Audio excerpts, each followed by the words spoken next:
detachment and surrendering, and why they are critical to manifesting. Hey, I'm Dan. I talk about manifesting, conscious creation, intentional living, all that good stuff. Thanks for joining me. And today I really want to go over this concept of detachment and surrendering because it's a very common phrase and concept used in the manifestation community. And I just want to go over it because there is a lot of misconception and misinterpretation of what it really means. Okay, so first I want to dispel the myth of detachment and surrendering, meaning that if you have something you want to manifest, if you detach from it, you're not going to get the thing that you want to manifest. This is a myth. I don't know where it started, but really, this is not the case because that's not even what detachment and surrendering means. It doesn't mean detaching from it doesn't mean detaching from the thing that you want, okay? Let's put it that way. Let's get that out of the way first. So what does it actually mean? In my opinion, manifesting really is as basic as two parts. And detachment and surrendering is, the way that I interpret it, is kind of the same thing, okay? They can be used interchangeably.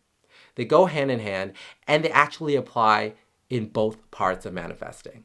The first part is when we are in a state of being that doesn't have the thing we're trying to manifest, we are working on getting that manifestation, right? So we're in a state of being of lack.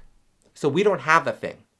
We are not living our current dream life. If you do, then you're probably not watching this video. But if there's something you want to manifest, we currently don't have it in a present reality, right?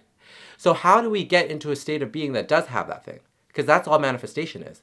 Manifesting is letting go, surrendering, and detaching from the state of being that doesn't have what we currently want to manifest. That's all it is. That's the first part.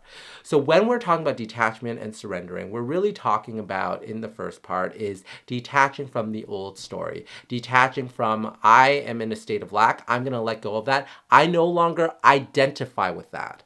And oftentimes I talk about the ego, identifying that those are your ego thoughts. Those are the ego state of being, I'm awareness. We don't need to pay attention to that. Talked about it in other videos. But essentially, we need to let go and surrender that identity. That's the first part. And the second part, what detachment and surrendering really means, and this is really important, is when we are manifesting, we select a state of being that already has a thing we're trying to manifest, right? And when we are manifesting from a state of being that has that thing that we are currently trying to manifest, but when we're in a state of being that already has that thing, we are not worried about how that thing is going to come in. If we are coming from a state of being, we're trying to manifest something. Listen to this very carefully. When we're trying to manifest something and we are thinking about what we can do or how it's going to happen, we are actually not in a state of being that already has that thing we're trying to manifest. Because if we already have that thing we're trying to manifest, we don't worry about how it's going to happen because it's already here, right? So we need to detach. We need to surrender the how. Because if we're truly to embody the person, the identity that already has the thing we're trying to manifest, we're not worrying about the how. So basically, surrendering and detaching really allows us and helps us into getting into that state of embodiment of being that already has that thing we're trying to manifest. That's the second part. So very put simply, I'm going to break it down again and simplify for you. First part is you are surrendering and detaching from the state of being that lacks the thing you're trying to manifest. And second part is you are surrendering and detaching from how that thing you're trying to manifest is going to come in. Because that is going to allow you to be in that state of embodiment that already has that thing you want to manifest. Because you wouldn't be worried about the how. You wouldn't be worrying about the how. Okay? That's as simple as it gets. Now, let's quickly go a little bit more in depth. So, a lot of times I did use let it go before. What I find that sometimes when we're trying to say let it go, it implies that we're trying to let go of something, let go of something, let go of something, right? And when in the first part, it's fine because we're letting go. We're actually letting go of a state of lack. But when we say letting go of the how it's going to happen, it's a bit more tricky because this is where it trips people up. People think that now in the second part of the manifestation process, you need to let go of your desire. You're not actually letting go. You are letting go of the state of being that doesn't have the desire. That is what you're letting go of. When you are letting go in the second part, you're not actually letting go of anything. You're letting it be. You're letting the how be. How that manifestation is going to come in is not your job. Let me use an example. Let's say I'm trying to manifest a dream car that I want. I am currently in a state of being that doesn't have that dream car. I am now going to surrender, detach, and let go of the state of being. Just let it go. That state of being that doesn't have that dream car. So I'm lacking the dream car. Well, no, I no longer identify with that. I'm letting go of that state of being, letting go. And now I am embodying the state of being that already has that dream car. I'm living in the dream car. I'm driving my dream car. I have the radio blasting. I'm driving down my favorite road in my dream car. I can feel it. I can see it. I'm having such a wonderful time. I'm embodying that state of being. Now I okay, so here it is. When I let go of it, it sounds like, oh, now I'm letting go of the desire of the dream car. So what I like to say in the second part is, I let it be. I let it be. How it happens, how the dream car comes in, I simply let it be.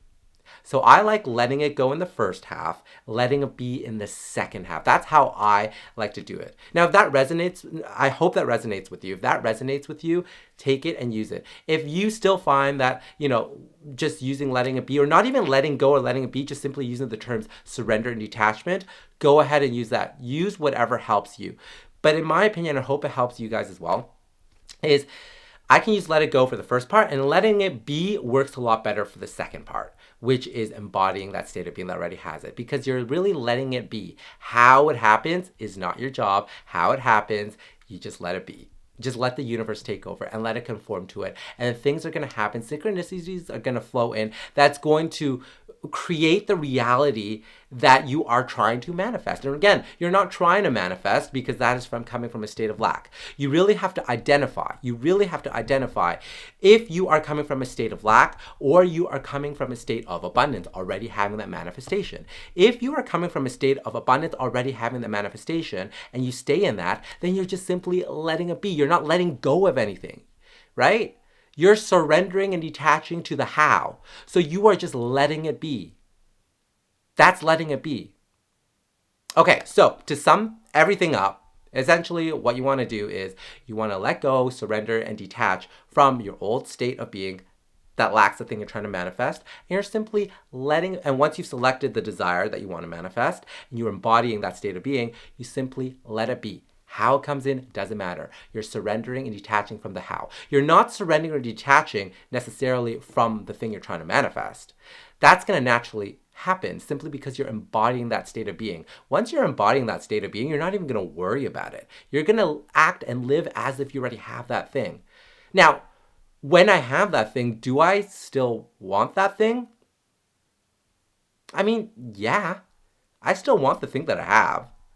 So that's why I find it really funny that a lot of people say, well, you're not going to want that thing anymore. Well, no, I still want the dream car. Even if I have the dream car, I still want the dream car. I have the dream car, but I still want the dream car. That's how it makes sense in my brain. Of course, if it doesn't make sense in your brain, leave it. But just trust in the detachment and letting go. I've kind of gone off on a tangent of that and how it works in my brain. But hopefully if someone else's brain works similar to mine, they're going to understand what I'm trying to say in that moment, in terms of wanting it still, even though I already have it. And that's why I'm going to make another video on that, but that does lead me into the concept of it's okay to want something, because even when we already have something, oftentimes we still want it. If I'm already having the ice cream, but I still want more of the ice cream, you know what I'm saying? Anyways, I'm not going to go into that right now, but essentially, what you want to practice is surrendering and detaching, because they are so critical to manifesting. I really hope this helps you. And anytime that you become too attached, just take a step back, identify that that's not really you, that's just the ego talking, surrender that old state of being, and just embody the new state of being, and simply just let it go of the how. Let it be, not let it go. Let it be. How it happens doesn't really matter. Just detach from that. And you're going to watch that manifestation absolutely flow, and it's going to be so magical.